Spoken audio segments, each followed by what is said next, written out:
Hello बच्चों, कैसे हैं आप लोग। आज का जो अपना वीडियो है वो केमिस्ट्री का BVI क्वेश्चंस है। ठीक है, जैसे कि फिजिक्स और बायोलॉजी का मैंने क्वेश्चन बताया है, आज उसी तरह से फटाफट अंदाज में हम लोग, ताकि समय कम लगे और क्वेश्चन ज़्यादा हो जाए। ठीक है, एक बार जल्दी से सभी प्रश्नों को देख। अपना जो पहला प्रश्न है वो है दहन क्या है, इसकी शर्तों को लिखें। देखो, पहला प्रश्न है दहन क्या है। तो दहन का अर्थ होता है जलना। कोई भी पदार्थ जब ऑक्सीजन की उपस्थिति में जलना शुरू कर दे तो उसे ही हम दहन कहते हैं। ठीक है, दहन का मतलब जलना। इसकी शर्तों को लिखें। तो दहन की शर्त क्या है, तो देखो दहन की याद रखना, दहन के 3 शर्त होते हैं। ठीक है, पहला कंडीशन क्या है कि हमारा पदार्थ जो होना चाहिए वो दहनशील पदार्थ होना चाहिए। दहनशील का मतलब क्या हुआ कि जलने वाला होना चाहिए। ठीक है, दूसरा दहन का पोषक होना चाहिए। दहन का पोषक, मान लीजिए कि यदि लकड़ी है तो लकड़ी जलने वाला है तो लकड़ी दहनशील पदार्थ है। अब जलने वाला है तो जलाने वाला भी तो चाहिए ना। ठीक है, तो दहन का पोषक होता है ऑक्सीजन। क्यों? क्योंकि ऑक्सीजन जो है वो आग को और तेज करता है। ठीक है, और तीसरा क्या है आपका ज्वलन ताप की प्राप्ति। ज्वलन ताप की प्राप्ति, इसका अर्थ ये हुआ, ज्वलन ताप का अर्थ ये होता है कि कोई भी पदार्थ कम से कम जिस ताप पर जलना शुरू कर दे उसे हम ज्वलन ताप कहते हैं। तो ये दहन की 3 शर्तें हैं।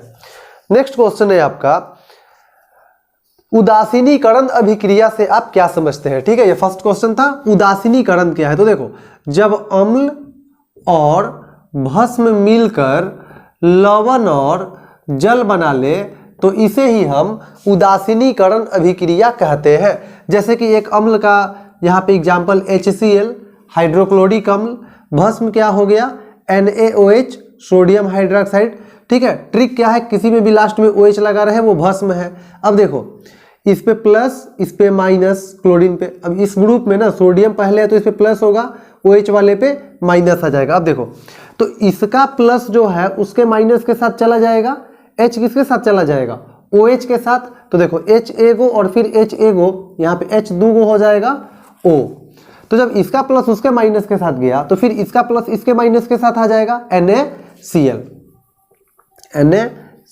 ठीक है, तो देखो यहाँ पे जब अम्ल और भस्म मिला तो लवण और जल बन गया। तो इसी प्रक्रिया को हम उदासीनीकरण अभिक्रिया कहते हैं। ठीक है, संयोजन अभिक्रिया से आप क्या समझते हैं। ठीक है, संयोजन और वियोजन। देखो संयोजन को आपके एग्जाम में संकलन नाम से भी पूछा जा सकता है। संयोजन का मतलब क्या होता है कि देखो संयोजन में क्या होता है, इसमें क्या होता है कि 2 तत्व मिल करके या 2 से अधिक तत्व मिल करके एक नया पदार्थ बनाते हैं। जैसे कार्बन और ऑक्सीजन मिला, कार्बन डाइऑक्साइड बना लिया। ठीक है, मैग्नीशियम और ऑक्सीजन मिला, मैग्नीशियम ऑक्साइड बना लिया। तो ये संयोजन है, इसमें मिल करके फिर एक नया पदार्थ बन रहा है। वियोजन में क्या होता है कि हमारा कोई पदार्थ जो है ना वो टूट करके 2 हिस्सों में बढ़ जाता है। तो वियोजन का मतलब टूटना, इसे अपघटन नाम से भी दे सकता है। ठीक है, तो देखो यहाँ पे क्या है कि CO2 कार्बन डाइऑक्साइड है, वो टूट करके कार्बन और ऑक्सीजन में अलग अलग हो गया। मैग्नीशियम ऑक्साइड है, इसको जब हम तोड़ेंगे तो यहाँ से मैग्नीशियम अलग हो जाएगा, ऑक्सीजन अलग हो जाएगा। तो देखो जब 1 से 2 हो जाए तो ये वियोजन हो गया, और 2 से मिलकर 1 हो जाए तो ये संयोजन हो गया। तो संयोजन में क्या होता है, जुट करके एक नया पदार्थ बनता है, और वियोजन में कोई पदार्थ जो है वो टूट के 2 हिस्सों में या 2 से अधिक हिस्सों में बढ़ जाता है। ठीक है, नेक्स्ट है एंटासिड क्या है, उदाहरण दे। तो देखो यहाँ पे 2 चीजें होती हैं, ध्यान से समझिएगा आप। एंटासिड, ठीक है, एक एंटासिड है, देखो कंफ्यूजन में ना आना है, और एक है एंटीऑक्सीडेंट। ये दोनों अलग अलग चीजें हैं, एंटासिड और एंटीऑक्सीडेंट। एंटासिड जो है ना, जब पेट में गैस की समस्या हो जाती है, अम्लीयता या गैस की समस्या हो जाती है, तो उसे दूर करने के लिए एंटासिड का उपयोग किया जाता है। जैसे एक एंटासिड का नाम यदि पूछ दिया जाए तो मिल्क ऑफ मैग्नीशिया। ठीक है, मिल्क ऑफ मैग्नीशिया क्या है, एंटासिड है। सोडियम बाइकार्बोनेट जिसे हम खावा सोडा के नाम से जानते हैं वो क्या है, एंटासिड है। ठीक है। तो एंटासिड क्या है, जो पेट में गैस की समस्या होने पे उसे दूर कर दे। और एंटीऑक्सीडेंट क्या है, देखो एंटीऑक्सीडेंट जो है वो एक पदार्थ है जो भोजन को खराब होने से क्या करता है, रोकता है। जैसे गर्मी के दिनों में भोजन बहुत जल्दी खराब हो जाता है, उससे दुर्गंध आने लगती है। तो अगर हम भोजन में एंटीऑक्सीडेंट मिला दे खाना में तो फिर भोजन खराब नहीं होगा, या यूं कहे कि भोजन हमारा ज्यादा देर तक सुरक्षित रहेगा। नेक्स्ट है, आपको निम्नलिखित के उपयोग लिखें तथा सूत्र लिखें। अब जैसे देखो इसमें है क्या, तो इसमें यहां पर है सोडियम बाइकार्बोनेट। तो बच्चों सोडियम बाइकार्बोनेट का फॉर्मूला होता है NaHCO3। ये सोडियम बाइकार्बोनेट का फॉर्मूला होता है, इसे हम खाने का सोडा के नाम से भी जानते हैं। इसका उपयोग क्या होता है, तो इसका उपयोग अग्निशामक यंत्र में होता है, खाना को खास्ता बनाने में होता है, एंटासिड के रूप में होता है, ठीक है, बेकिंग पाउडर बनाने में होता है। तो ध्यान रखिएगा, सोडियम बाइकार्बोनेट का यूज बेकिंग पाउडर बनाने में, अग्निशामक यंत्र में, ठीक है, खाना को खास्ता बनाने में। सोडियम कार्बोनेट या धोने का सोडा, तो सोडियम कार्बोनेट या धोने का सोडा का फॉर्मूला जो होता है वो है Na2CO3 × 10H2O। जैसा कि नाम से ही स्पष्ट है कि यह धोने का सोडा है, तो इसका उपयोग कपड़ा धोने में किया जाता है। तीसरा प्लास्टर ऑफ पेरिस। तो बच्चों प्लास्टर ऑफ पेरिस में मैं वीडियो डिटेल में बना चुका हूं, ठीक है। प्लास्टर ऑफ पेरिस का फॉर्मूला होता है CaSO4 × इसमें पानी का आधा भाग होता है ½ H2O, ठीक है। ये प्लास्टर ऑफ पेरिस का फॉर्मूला होता है। और प्लास्टर ऑफ पेरिस का जो उपयोग होता है वो टूटी हुई हड्डियों को जोड़ने और बैठाने में पट्टी के रूप में होता है, और मूर्तियों के साँचे बनाने में होता है, ठीक है। विरंजक चूर्ण, विरंजक चूर्ण या ब्लीचिंग पाउडर का फॉर्मूला होता है CaOCl2, या आप इसे ऐसे भी लिख सकते हैं CaOClCl, ठीक है। देखिए ब्लीचिंग पाउडर जो होता है, ब्लीचिंग पाउडर का उपयोग कागज और कपड़ों के विरंजन में होता है और पानी को शुद्ध करने में होता है, ठीक है। तो ब्लीचिंग पाउडर और प्लास्टर ऑफ पेरिस पे सेपरेट वीडियो बना हुआ है, आप उसे देख लेंगे तो आपका जो डाउट है वो और ज्यादा क्लियर हो जाएगा। प्रस्वेद लवण क्या है, देखो प्रस्वेद, प से प्रस्वेद, प से पसीजना। वैसे लवण जिसको हवा में खुला छोड़ते ही वो पसीजने लगे उसे हम प्रस्वेद लवण कहते हैं। जैसे नमक, आप नमक को खुला छोड़ दीजिएगा वो तुरंत पसीजने लगेगा खुली हवा में, तो नमक कैसा लवण हो गया, प्रस्वेद लवण। प्रस्वेद मतलब जो पसीज जाए, ठीक है। नेक्स्ट है, परिभाषा दे तन्यता किसे कहते हैं। तो देखो तन्यता का मतलब हम लोग अपनी भाषा में बोलते हैं लमड़ना। जब किसी भी धातु को आप पीटिएगा ना, तो धातु को पीट पीट कर पतला चदरा बनाया जा सकता है, उसको लमड़ाया जा सकता है, इसी को हम तन्यता बोलते हैं। जैसे फॉर एग्जाम्पल 1 ग्राम जो सोना होता है, 1 ग्राम सोना, सोचो सोना धातु है, इसको पीट पीट कर इतना लमड़ाया जा सकता है कि इससे 2 किलोमीटर लंबा तार खींचा जा सकता है। तो धातु जो होता है ना, धातु में लमड़ने का गुण होता है, धातु का हम पतला चदरा बना सकते हैं, इसी क्वालिटी को हम तन्यता कहते हैं, ठीक है, या इसे ही हम आघातवर्धनीयता कहते हैं। तो हो सकता है भाषा थोड़ा चेंज कर दे, तो तन्यता को ही हम आघातवर्धनीयता कहते हैं। नेक्स्ट है, धातुई ध्वनि से आप क्या समझते हैं। तो देखो धातुई ध्वनि माने आवाज, तो धातु को पीटने पर उनसे जो टन टन की आवाज निकलती है उसी को हम धातुई ध्वनि कहते हैं, ठीक है। नेक्स्ट है, सोडियम और पोटेशियम को केरोसिन में डुबाकर क्यों रखते हैं। तो देखिए सोडियम और पोटेशियम बहुत ज़्यादा क्रियाशील होता है, इसीलिए उनको केरोसिन में डुबा करके रखा जाता है ताकि वो किसी से अभिक्रिया नहीं करे। गर्म जल की टंकी बनाने में तांबा का उपयोग क्यों करते हैं। तो देखो अब बात है कि गर्म जल की जो टंकी है, अब पानी बहुत ज़्यादा गर्म हो जाएगा, तो अगर कोई लोहा इत्यादि का हम उपयोग करेंगे तो फिर लोहा क्या होगा, उस पर गर्म पानी का प्रभाव पड़ जाता है, और उस हिसाब से उसका जो लोहा का परत है, जो चदरा है, वो धीरे धीरे धीरे धीरे पतला होते जाएगा, जंग लगते चला जाएगा उसमें। लेकिन तांबा जो होता है ना, तांबा पे गर्म पानी का कोई प्रभाव नहीं पड़ता है, पानी चाहे कितना भी गर्म हो जाए, तो हमारा तांबा का जो परत है वो तो सुरक्षित रहेगा, ठीक है। तो गर्म जल की टंकी बनाने में तांबा का उपयोग इसलिए करते हैं क्योंकि तांबा पे गर्म पानी का कोई प्रभाव नहीं पड़ता है। नेक्स्ट है, धातु और अधातु में भौतिक गुण के आधार पर अंतर लिखें। तो देखो भौतिक गुण के आधार पर अगर अंतर पूछा जाए तुमसे, तो धातु अधातु, यहां पे जो अंतर है वो भौतिक गुण के आधार पे। देखो धातु में चमक पाई जाती है, अधातु में चमक नहीं पाई जाती है। धातु को पीटने पर उनसे आवाज़ निकलती है, अधातु को पीटने पर कोई विशेष आवाज़ नहीं निकलती है। धातु जो है वो करंट का सप्लाई करते हैं, अधातु करंट का सप्लाई नहीं करते हैं। लेकिन यहाँ पर तुम्हें अपवाद में ग्रेफाइट लिख देना है। ग्रेफाइट जो होता है वो अधातु होता है, लेकिन वो करंट का सप्लाई कर देता है। तो धातु में चमक होती है, अधातु में चमक नहीं होती है। धातु को पीटने पर उनसे आवाज़ निकलती है, अधातु को पीटने पर आवाज़ नहीं निकलती है। धातु विद्युत के सुचालक होते हैं, अधातु जो है वो विद्युत के कुचालक होते हैं, मतलब करंट का सप्लाई नहीं करते हैं। और अंतर आप लिख सकते हैं कि धातु जो है वो कठोर होते हैं और अधातु जो है भंगुर होते हैं। तो ये आपका भौतिक गुण के आधार पे है। अगर एग्जाम में रासायनिक गुण के आधार पर पूछ दे तो देखो रासायनिक गुण के आधार पर क्या अंतर हो जाएगा। ध से धातु, ध से धनात्मक, ठीक है, ध से धातु, ध से धनात्मक। धातु जो होते हैं वो धनात्मक होते हैं और अधातु विद्युत रूप से ऋणात्मक होते हैं। मतलब कि जैसे सोडियम धातु है तो इस पे प्लस चार्ज पाया जाएगा, धनात्मक होगा। ऋणात्मक फ्लोरीन है तो फ्लोरीन पे माइनस चार्ज पाया जाएगा, ठीक है। अब वो इलेक्ट्रॉनिक विन्यास से आप देख लीजिएगा कि किस पे कितना प्लस है, किस पे कितना माइनस आएगा। इलेक्ट्रॉनिक विन्यास का एक वीडियो बना हुआ है, अगर आपने नहीं देखा हो तो आप उस वीडियो को देख लेंगे, लिंक डिस्क्रिप्शन में मैं डाल दूंगा, ठीक है। तो पहला अंतर क्या हुआ, धातु धनात्मक होते हैं और अधातु ऋणात्मक होते हैं। धातु जो है वो जल के साथ अभिक्रिया करता है, ठीक है, ध्यान रखिएगा। धातु जल के साथ अभिक्रिया करता है, लेकिन अधातु जो है वो जल के साथ अभिक्रिया नहीं करता है। ये आपका दूसरा अंतर हो गया, ठीक है। धातु धनात्मक होता है, अधातु ऋणात्मक होता है। धातु जल के साथ अभिक्रिया करते हैं और अधातु जल के साथ अभिक्रिया नहीं करते हैं।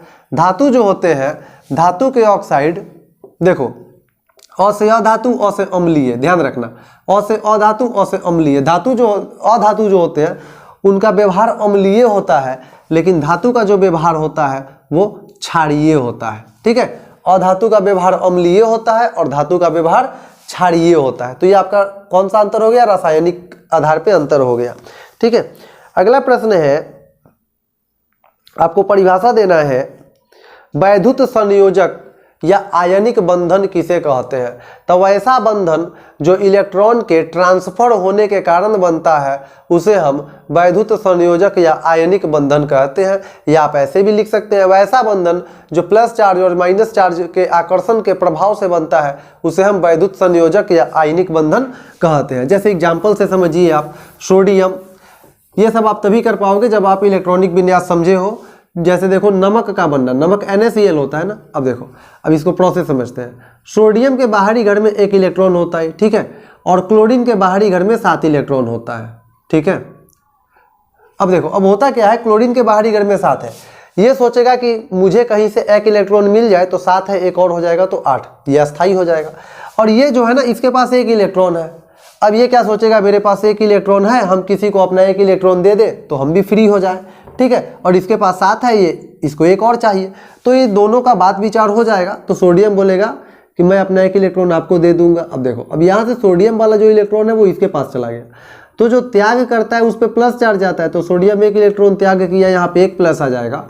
और क्लोरीन के पास 7 इलेक्ट्रॉन था, वो 1 इलेक्ट्रॉन और रिसीव कर लिया तो इसके पास 8 हो गया, तो जो रिसीव करता है उस पर माइनस चार्ज आता है, या हम इसे NaCl लिखते हैं, ठीक है। मतलब कि यहाँ पे देखो, ये जो हमारा यौगिक बना है सोडियम और क्लोरीन के मिलने से, ये प्लस चार्ज और माइनस चार्ज के मिलने से बना है।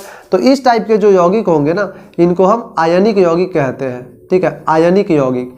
और ये जो बंधन होता है इसे हम आयनिक बंधन कहते हैं, ठीक है। तो आयनिक बंधन किसे कहते हैं, तो ऐसा बंधन जिसमें यौगिक प्लस चार्ज और माइनस चार्ज के आकर्षण बल के प्रभाव से जुड़े रहते हैं, साथ में रहते हैं, इसे हम आयनिक बंधन कहते हैं, ठीक है। और नेक्स्ट है वैद्युत आयनिक या वैद्युत संयोजी, और नेक्स्ट है सहसंयोजी बंधन किसे कहते हैं। नेक्स्ट है सहसंयोजक बंधन, सहसंयोजक बंधन। अब देखो, अब जैसे मान लीजिए यदि ऑक्सीजन है, ठीक है, O2 है, तो ऑक्सीजन ऑक्सीजन कर दिए, ठीक है। अब देखो यहाँ पे आप जानते हो कि ऑक्सीजन के बाहरी घर में 6 इलेक्ट्रॉन होते हैं, 2 2 4 2 6, 2 2 4 और 2 6, ठीक है। अब ये आगे 2 इसलिए रखा गया है ताकि ये इलेक्ट्रॉन को दोनों एक दूसरे का शेयर कर सके, ठीक है। तो ज़्यादा डिटेल में मैं नहीं जाऊँगा, समय ज़्यादा लग जाएगा। देखिए, ऑक्सीजन के पास जैसे यहाँ पे 6 इलेक्ट्रॉन है, अब ये बोलेगा उसको कि तुम अपना 2 इलेक्ट्रॉन जो है वो हमको दे दो। ये बोलेगा हम कैसे दे दे, मेरे पास भी 6 गो है, तुम ही अपना 2 गो दे दो, ठीक है। तो फिर बात बन नहीं पाएगा। तो यहाँ पर ये दोनों क्या करेगा, इलेक्ट्रॉन का पार्टनरशिप कर लेगा। इसके पास 6 भी इलेक्ट्रॉन है, ये क्या करेगा 2 गो उसका खींच लेगा, 8 गो हो गया। अभी कहेगा हमारा 2 गो खींच लिया, हम तुम्हारा 2 गो खींच लेंगे, ये भी 2 गो खींच लिया। अब दोनों के पास कितना हो गया, 8-8 हो गया। तो देखिए वह ये जो बंधन हुआ ना, इसमें दोनों क्या किया है, इलेक्ट्रॉन का पार्टनरशिप कर लिया है, साझेदारी कर लिया है। तो इस टाइप के बंधन को हम सहसंयोजक बंधन कहते हैं, ठीक है। तो जिसमें इलेक्ट्रॉन का पार्टनरशिप करके बंधन बनाए वो सहसंयोजक बंधन हो जाएगा, और जिसमें इलेक्ट्रॉन के ट्रांसफर होने की वजह से जो बंधन बने उसे हम आयनिक बंधन कहते हैं, ठीक है। क्लियर हो गया होगा। नेक्स्ट है गैंग किसे कहते हैं। अब देखिए गैंग का मतलब क्या हुआ, गैंग या इसे आधात्री भी बोला जाता है, ठीक है। तो अयस्क में जो गंदगी पाया जाता है उसी गंदगी को हम गैंग के नाम से जानते हैं या आधात्री जानते हैं, ठीक है। तो यहाँ पे आपका गैंग का परिभाषा हो गया। तो अयस्क में पाई जाने वाली अशुद्धियों को हम क्या कहते हैं, गैंग कहते हैं, ठीक है। अब देखो सेकेंड है खनिज। खनिज किसे कहते हैं, तो धरती की सतह से जो धातु युक्त पदार्थ निकाला जाता है उसी को हम क्या कहते हैं, खनिज कहते हैं, ठीक है। अयस्क क्या है, तो अयस्क जो है, अयस्क भी खनिजे का प्रकार है जिससे धातु की प्राप्ति जल्दी हो जाती है, ठीक है। तो अयस्क क्या है, वैसे खनिज जिससे धातु की प्राप्ति जल्दी हो जाती है उसे हम अयस्क कहते हैं, ठीक है। और निस्तापन और भर्जन और जारन, भर्जन या जारन एक ही नाम है, ठीक है। जितना बताया जा रहा है आपके एग्जाम के लिए काफ़ी है, ठीक है। आज जितना बता दूंगा मैं, और फिजिक्स और बायोलॉजी में जो बताया गया है उससे बाहर कुछ नहीं आएगा, ठीक है। देखिए निस्तापन क्या है, निस्तापन और भर्जन में अयस्क को गर्म किया जाता है। ध्यान देना, किसको गर्म किया जाता है, अयस्क को गर्म किया जाता है, दोनों में ही अयस्क को गर्म किया जाता है। अब यहाँ पे बात समझिएगा, जारन, जारन मतलब जार लगना, ठंडा लगना। ठंडा कब लगेगा, जब हवा चलेगा। तो जब अयस्क को हम गर्म करेंगे किसकी उपस्थिति में, हवा की उपस्थिति में, तो उसको जारन कहेंगे, ठीक है। और जब अयस्क को गर्म करेंगे हवा की अनुपस्थिति में तो उसको निस्तापन कहेंगे। निस्तापन न मने नहीं है, कौन नहीं है, हवा नहीं है। तो जब वायु की अनुपस्थिति में गर्म करेंगे अयस्क को तो निस्तापन, और जब वायु की उपस्थिति में गर्म करेंगे तो भर्जन या जारन कहेंगे, ठीक है। आपका जो अगला प्रश्न है वो है संक्षारण क्या है, इसके बचाव के उपाय लिखे। देखिए लोहा में जंग लगने की प्रक्रिया को हम संक्षारण कहते हैं, और संक्षारण होने के लिए 2 शर्त है। लोहा में जंग लगने की 2 शर्त है। पहला पानी मिलेगा मतलब जल वाष्प, और दूसरा ऑक्सीजन। तो जंग लगने की 2 शर्त है, पहला ऑक्सीजन और दूसरा जल वाष्प। ये दोनों साथ में मिलेगा ना तभी जंग लगेगा। मतलब अगर केवल पानी मिल रहा है, हवा से संपर्क नहीं है तो जंग नहीं लगेगा। चाहे केवल हवा मिल रहा है, पानी नहीं मिल रहा है तो जंग नहीं लगेगा। हवा पानी दोनों साथ में मिलेगा तभी जाकर के जंग लगेगा। तो जंग लगने से बचाव का उपाय क्या है, तो पहला लोहे की वस्तुओं पर पेंट करके, दूसरा लोहा के वस्तुओं पर जस्तीकरण करके। जस्तीकरण का अर्थ क्या होता है, लोहा के वस्तु पर जस्ता का परत चढ़ा देने की प्रक्रिया को हम जस्तीकरण कहते हैं। तो ये सब करके हम लोहे को जंग से या संक्षारण से बचा सकते हैं, ठीक है। अगला प्रश्न है आपका मिश्र धातु क्या है, इसके लाभ लिखे।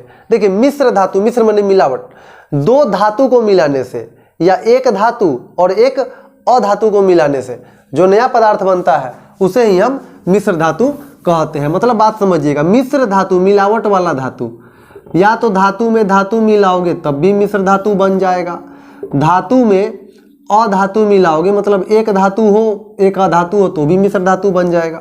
लेकिन अगर आप सोचो कि अधातु में अधातु मिलाए तो क्या मिश्र धातु बनेगा, तो यहाँ तो धातु नाम का चीज ही नहीं है, दोनों अधातु है तो मिश्र धातु नहीं बनेगा। मतलब मिश्र धातु बनने के लिए या तो दोनों धातु होना चाहिए या एक धातु होना चाहिए और एक अधातु होना चाहिए, ठीक है। तो धातु और अधातु के मिलने से या धातु और धातु के मिलने से जो नया पदार्थ बनता है उसे हम मिश्र धातु कहते हैं, ठीक है। इसके लाभ यही है कि देखो मिश्र धातु जो होता है ना वो धातु से ज़्यादा कठोर होता है, और मिश्र धातु का जो गलनांक होता है वो धातु से ज़्यादा होता है। अब यहाँ से एक और क्वेश्चन आपका हो जाएगा कि देखो विद्युत हीटर जो होता है ना, विद्युत हीटर किसी धातु का न बना करके मिश्र धातु का क्यों बनाया जाता है। अब हीटर तो बहुत जल्दी गर्म हो जाएगा, टेम्परेचर बहुत ज़्यादा हो जाएगा। अब कोई धातु रहेगा ना तो धातु का गलनांक उतना ज़्यादा नहीं होता है तो गल जाएगा। लेकिन नाइक्रोम इत्यादि जो होते हैं वो चूंकि मिश्र धातु होते हैं तो उनका गलनांक बहुत ज़्यादा होता है तो उतना टेम्परेचर को वो बर्दाश्त कर लेते हैं। ठीक है, इस वजह से मिश्र धातु का उपयोग किया जाता है। कारण बताना है, सोना तथा चांदी का उपयोग आभूषण बनाने में क्यों किया जाता है। तो देखो सोना और चांदी बहुत चमकीले होते हैं और इनका संक्षारण नहीं होता है, मतलब ये खराब नहीं होते हैं, इनमें इनकी चमक नहीं जाती है, इस कारण सोना और चांदी का उपयोग आभूषण बनाने में किया जाता है। एल्युमिनियम का उपयोग बर्तन बनाने में किया जाता है क्यों। तो देखिए एल्युमिनियम बहुत ज़्यादा क्रियाशील होता है लेकिन चूंकि ये बहुत जल्दी गर्म हो जाता है अतः खाना पकने में समय काफ़ी कम लगता है, इसलिए एल्युमिनियम का उपयोग खाना पकाने वाले बर्तन में किया जाता है। तांबा के बर्तन को नींबू के रस से साफ किया जाता है क्यों। तो देखो तांबा के बर्तन को जब खुली हवा में आप छोड़ दीजिएगा तो उसमें भूरे रंग का एक परत बैठ जाता है, भूरा रंग का। वो भूरा रंग का परत किस चीज का होता है, भास्मिक कॉपर कार्बोनेट का परत होता है। अब ये जो भास्मिक कॉपर कार्बोनेट जो होता है ना, एक बार अगर तांबा के परत पे बैठ गया ना तो वो छोड़ेगा नहीं जल्दी, चाहे आप उसको कितना भी रगड़ दीजिए, कितना भी साबुन लगा दीजिए, वो छोड़ेगा नहीं। तो उसका फिर एक ही उपाय होता है, जब हम उस तांबा के बर्तन को नींबू से रगड़ेंगे तो नींबू के रस में सिट्रिक अम्ल होता है। वो सिट्रिक अम्ल क्या करता है, भास्मिक कॉपर कार्बोनेट से अभिक्रिया कर लेता है और कॉपर सिट्रेट बनाता है। वो कॉपर सिट्रेट क्या होता है, जब नींबू से रगड़ दिए, ठीक है ना, तो नींबू के रस में सिट्रिक अम्ल होता है, सिट्रिक अम्ल उस मतलब हरे रंग से अभिक्रिया करके कॉपर सिट्रेट बनाता है। फिर जब हम नल खोलते हैं ना तो कॉपर सिट्रेट पानी के साथ बाहर आ जाता है। इस तरह से हमारा जो तांबा का बर्तन है वो फिर से साफ और उसमें चमक आ जाती है। ठीक है, नेक्स्ट है जीवन शक्ति का सिद्धांत क्या है। तो देखो ये जो जीवन शक्ति का सिद्धांत है ना, जीवन शक्ति का सिद्धांत बर्जीलियस के द्वारा दिया गया था। ठीक है, जीवन शक्ति का सिद्धांत बर्जीलियस के द्वारा दिया गया था।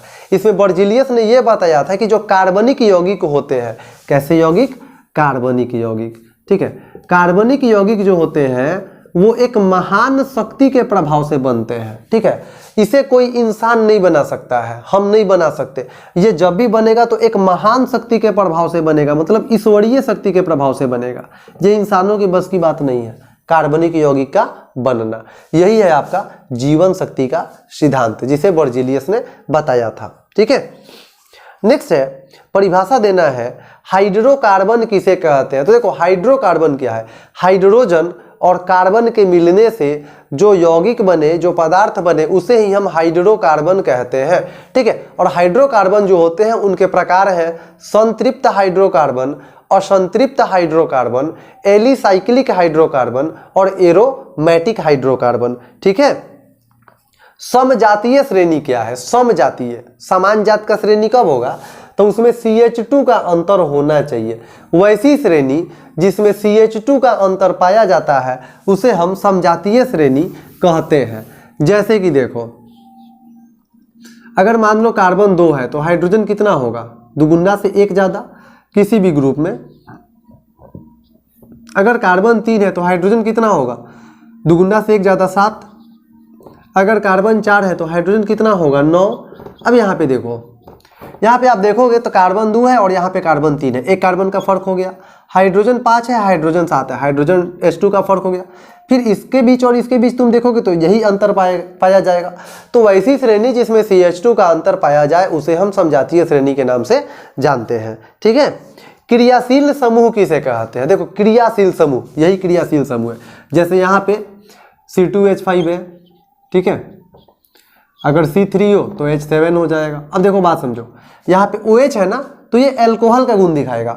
अगर यही OH के जगह पे यहाँ पे हम CHO लगा दें तो ये एल्डिहाइड का गुण दिखाएगा। किसका गुण दिखाएगा, एल्डिहाइड का गुण दिखाएगा। मतलब पहले वाले से कोई मतलब नहीं है, मतलब इससे रहता है कि यहाँ पे आप जो भी ग्रुप लगा दीजिएगा ये यौगिक उसका क्वालिटी दिखाने लगेगा। तो वैसा समूह जिस पर यौगिक का गुण निर्भर करे उसे हम क्रियाशील समूह कहते हैं। ठीक है, अगर CHO लगा दिया तो एल्डिहाइड का गुण दिखाने लगा, अगर यहाँ पे मैं COOH लगा दूं तो ये कार्बोक्सिलिक अम्ल का गुण दिखाने लगेगा। ठीक है, तो ऐसा समूह जिस पर यौगिक का गुण निर्भर करे उसे हम क्रियाशील समूह कहते हैं। ठीक है, नेक्स्ट है अपरूप किसे कहते हैं? अपरूप, जब एक तत्व कई रूपों में पाया जाए ना तो उसी को अपरूप कहते हैं। देहाती भाषा में आप बहुरूपिया सुने होइएगा, जो रूप बदल लेता है तो उसी को अपरूप कहते हैं। जब एक तत्व कई रूप में पाया जाए तो उसे अपरूप कहते हैं। जैसे कार्बन है, कार्बन के दो अपरूप है, हीरा और ग्रेफाइट। ठीक है, हाइलोजनीकरण अभिक्रिया से आप क्या समझते हैं? तो वैसी अभिक्रिया जिसमें क्लोरीन जो होता है वो कार्बन के चारों हाइड्रोजन को बारी बारी से क्या करता है? हटा देता है। इसे हम हाइलोजनीकरण अभिक्रिया के नाम से जानते हैं। जैसे मेथेन CH4, इसमें कार्बन पे देखिए यहाँ पे चारों तरफ हाइड्रोजन है। अब क्या होगा कि जब ये क्लोरीन से अभिक्रिया करेगा ना तो ये क्लोरीन जाएगा। ठीक है, जैसे क्लोरीन है ना, एक क्लोरीन मान लो इसके जगह पे गया, अब यहाँ पे H है, ऊपर H है, नीचे H है। ठीक है ना, अब एक क्लोरीन जाएगा और इस हाइड्रोजन को उसके जगह से हटा देगा। ठीक है, अब देखो, अब क्लोरीन हाइड्रोजन को हटाया तो हाइड्रोजन क्लोरीन के जगह पे आ जाएगा। प्लस के बाद इधर मैं नीचे लिख देता हूँ HCl, क्लोरीन एक बच जाएगा और एक हाइड्रोजन आ जाएगा। अब देखो यहाँ पे पहले चारों तरफ हाइड्रोजन थे, अब एक तरफ क्लोरीन आ गया। फिर नेक्स्ट प्रोसेस में अगले चरण में क्या होगा, फिर कहीं एक जगह का हाइड्रोजन हट जाएगा और ये 4 स्टेप पे चारों जगह का हाइड्रोजन हट जाएगा। ठीक है, तो हाइलोजनीकरण में क्या होता है कि बारी बारी से जो क्लोरीन है ना वो हाइड्रोजन परमाणु को क्या करते जाता है, वो हटाते जाता है। ठीक है, इसे हम हाइलोजनीकरण अभिक्रिया के नाम से जानते हैं। नेक्स्ट है समस्थानिक तथा समभारिक। क्या है, ट्रिक से समझिए। देखो, समस्थानिक और समभारिक ये दोनों में अंतर क्या है? देखो, सम का माने समान, अस्थानिक का मतलब स्थान, सम का माने समान, भारिक का मतलब भार। अब यहाँ पर बात समझना, स्थान में और भार में दुश्मनी है, स्थान में और भार में क्या है, दुश्मनी है। सम अस्थानिक, इसमें स्थान तो समान होता है लेकिन भार अलग अलग होगा। और समभारिक, भार समान होगा तो अलग कौन होगा, स्थान। ठीक है, अब जैसे देखो समस्थानिक में क्या है, हाइड्रोजन। यहाँ पे जो आपका हाइड्रोजन है, देखो हाइड्रोजन 1 नंबर पे आता है। यहाँ पे स्थान सबका समान है लेकिन देखो भार सबका अलग अलग है। इसका 1 है, इसका 2 है, इसका 3 है। ठीक है, इसको प्रोटियम के नाम से जानते हैं, इसको ड्यूट्रियम के नाम से जानते हैं और इसको ट्राइटियम के नाम से जानते हैं। ठीक है, तो यहाँ पे देखो सबका स्थान समान है लेकिन भार तुमको अलग अलग दिख रहा है, तो ये समस्थानिक हुआ, स्थान समान भार अलग। और समभारिक में क्या है, जैसे argon, potassium, calcium. Argon 18 number पे आता है, पोटेशियम 19 नंबर पे आता है, कैल्शियम 20 नंबर पे आता है और द्रव्यमान देखिए 40।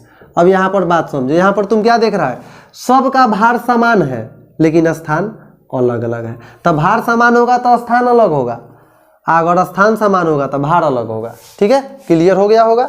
नेक्स्ट है न्यूलैंड्स का अष्टक नियम क्या है? तो देखो इस पे सेपरेट वीडियो में बना चुका हूँ। ठीक है, इसका भी लिंक मैं डिस्क्रिप्शन में डाल दूंगा। न्यूलैंड्स ने क्या बताया था कि किसी भी तत्व से गिनती शुरू करने पर, हम जिस तत्व से गिनती शुरू कर रहे हैं वहां से 8वें नंबर पर जो तत्व आएगा दोनों का गुण एक समान होगा। यही है न्यूलैंड्स का अष्टक नियम। ठीक है, डोब्रेनर का तिर्यक नियम क्या है? तो डोब्रेनर ने यह बताया था, डोब्रेनर ने 3-3 तत्वों को सजाया था परमाणु, बढ़ते परमाणु द्रव्यमान के हिसाब से। ठीक है, मैं सिंपल सा एक बता देता हूं। देखो डोब्रेनर का तिर्यक नियम क्या है, जैसे मान लो यहाँ पे तत्व है जिसका नाम है x y z। ठीक है, और तत्व का परमाणु द्रव्यमान। ठीक है, जैसे मान लो x जो तत्व है ना इसका परमाणु द्रव्यमान है 10, y वाले का है 12 और z वाले का है 14। ठीक है, अब देखो, अब ये डोब्रेनर बताया क्या कि 3-3 तत्वों को जो सजाया गया, किनारे वाले दोनों तत्वों के द्रव्यमान को आप जोड़ करके आधा कर दीजिए तो बीच वाले तत्वों के द्रव्यमान के लगभग बराबर आएगा या पूरा बराबर भी आ सकता है। जैसे देखो यहाँ पे 10 है इसका द्रव्यमान, इसका 14 है, किनारा वाला दोनों जोड़िए 10 और 14 24 और उसका आधा कीजिएगा 12। तो यही है डोब्रेनर का तिर्यक नियम। ठीक है, नेक्स्ट क्वेश्चन है आपका द्रवीभूत पेट्रोलियम गैस या एलपीजी क्या है? तो देखो एलपीजी जो है इसका उपयोग खाना पकाने वाले ईंधन के रूप में होता है। एलपीजी का मुख्य घटक ब्यूटेन है। एलपीजी में चूंकि महक नहीं होती है अतः महक मिलाने के लिए उसमें बाहर से एथिल मर्केप्टेन मिलाया जाता है। ठीक है, नेक्स्ट है अम्ल में जल मिलाते समय सावधानी रखनी चाहिए, क्यों? देखिए अम्ल में जैसे ही हम जल मिलाएंगे तो ऊष्मा बहुत ज़्यादा उत्पन्न होता है। जैसे मान लो आप बैटरी में पानी डाल रहे हो, बैटरी में एसिड होता है ना, अम्ल होता है, उसमें आप पानी डाल रहे हो, आप पानी डालते समय छलक के अगर हाथ पे गिर जाए तो जला देगा। तो अम्ल में जल मिलाते समय सावधानी इसलिए रखना चाहिए क्योंकि उससे ऊष्मा बहुत ज़्यादा उत्पन्न होता है और यदि अम्ल छलक करके शरीर पर गिर गया तो वो शरीर को जला देगा। ठीक है, नेक्स्ट है आपका प्रश्न, अम्ल और भस्म से आप क्या समझते हैं? तो अम्ल उसे कहते हैं जो स्वाद में खट्टा होता है और भस्म उसे कहते हैं जो स्वाद में कड़वा होता है। ठीक है, इलेक्ट्रॉन बिंदु संरचना लिखे। तो बच्चों इलेक्ट्रॉन बिंदु संरचना आप तभी कर पाइएगा जब आपका इलेक्ट्रॉनिक विन्यास मजबूत हो। ठीक है, जैसे CH4 है। ठीक है, अब देखो यहाँ पे इलेक्ट्रॉन बिंदु संरचना लिखना है तो यहाँ पे कार्बन हमें देखना है कि कम संख्या किसकी है। हाइड्रोजन 4 गो है, कार्बन अकेले है, तो जो अकेले है वो सेंटर में रहेगा। हाइड्रोजन कै गो है? 4 गो है। तो देखो 1 2 3 4, चारों तरफ कर दिए। अब जब कार्बन का इलेक्ट्रॉनिक विन्यास निकालेंगे तो उसके बाहरी घर में 4 इलेक्ट्रॉन होंगे। अब देखो अब 4 साइड दुश्मन है, इसके पास 4 गो हथियार है, तो ये क्या करेगा? हर एक तरफ अपना एक एक हथियार रखेगा। ठीक है, कि किधरों से वो सब हमला कर सकता है हाइड्रोजन। अब देखिए हाइड्रोजन क्या है, अभी देख लिया कि चारों तरफ अपना हथियार रखा हुआ है। अब हाइड्रोजन के बाहरी घर में 1 इलेक्ट्रॉन होता है तो ये क्या करेगा? ये भी अपना हथियार सामने रख देगा सब। ठीक है, अब देखो हाइड्रोजन भी अपना 1 इलेक्ट्रॉन रख लिया। अब क्या है, कार्बन के पास 4 इलेक्ट्रॉन है, अष्टक नियम आपने पढ़ा है कि 8 गो चाहिए, तो 4 गो इलेक्ट्रॉन है, वो क्या करेगा? हाइड्रोजन वो वाला का 1 गो इलेक्ट्रॉन को ले लेगा। अब देखिए अब गिनिएगा तो 4 गो 4 गो 8 गो हो जाएगा। हाइड्रोजन 2 गो में खुश रहता है तो ये अपना ऐसे कर लेगा। तो ये हो गया आपका मेथेन का इलेक्ट्रॉन बिंदु संरचना। ठीक है, इसी प्रकार से बच्चों O2 ऑक्सीजन का इलेक्ट्रॉन बिंदु संरचना पूछ रहा है। तो ऑक्सीजन के बाहरी घर में कितने इलेक्ट्रॉन होते हैं? 6 इलेक्ट्रॉन होते हैं। तो यहाँ पे बस 6 बिंदु से दिखा दीजिए, 2 2 4 2 6 हो गया इलेक्ट्रॉन बिंदु संरचना। हाँ, इलेक्ट्रॉन बिंदु संरचना क्या है?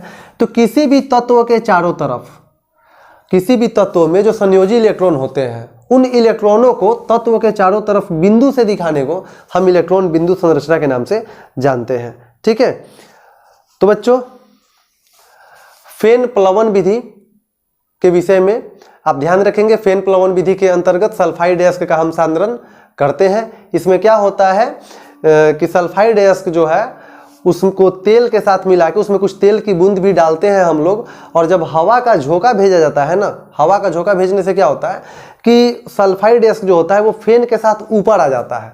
फिर उस फेन को, झाग को बाहर निकाला जाता है, उसे सुखाने के बाद हमें सल्फाइड अयस्क प्राप्त हो जाता है। ठीक है, वीडियो काफ़ी लंबा हो गया है तो मैं क्या करूँगा, ये सल्फाइड फेन प्लवन विधि, चुंबकीय पृथक्करण विधि या कुछ और टॉपिक्स है जैसे कि संरचना बनाना, जैसे मेथेनल, प्रोपेनल स्ट्रक्चर जो होता है, इसका मैं एक और वीडियो बना दूंगा। तब तक के लिए बच्चों आज तक के लिए इतना ही। वीडियो पसंद आए तो दबा के लाइक, शेयर और सब्सक्राइब करें। शुभ रात्रि, जय हिंद।